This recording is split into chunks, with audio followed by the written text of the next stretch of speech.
So thankful, Lord God.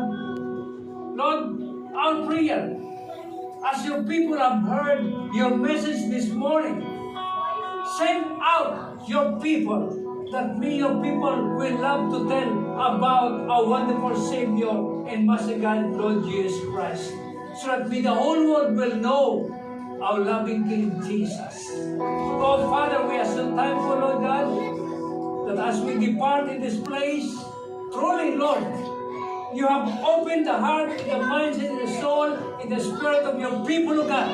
That it is you who dwells, who lives in us, O Lord God. And we have that confidence and assurance that truly God is with us.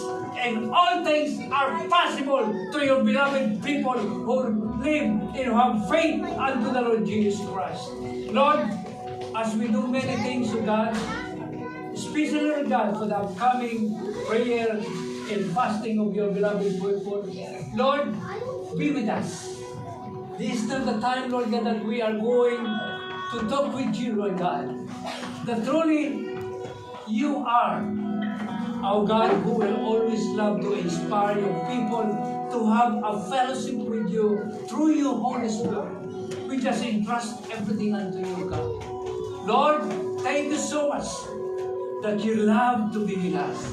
And your people love to be with you always, O God. Even in times of needs, whatever it is, Lord God, name it, O God, whatever mountains or problems, Lord, we know, we believe that you love us so much. And in this time, all these storms of life, there we will see that you are the mighty God who can do above all what we ask or think or for the Lord, thank you for the answered prayers of your people as we call upon you, Lord God. Thank you so much.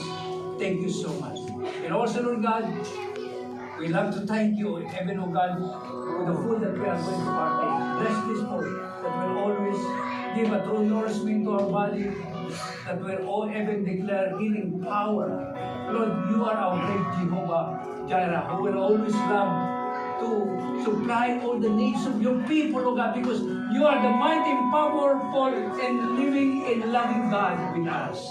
Lord, thank you so much. And as we depart, Lord, may your inspiration of your powerful message this morning will always be in the mindset and heartbeat of your people, that truly we are victorious because you are our mighty and victorious and triumphant King of Kings and Lord of Lords, Jesus Christ, who is with us. This is our prayer.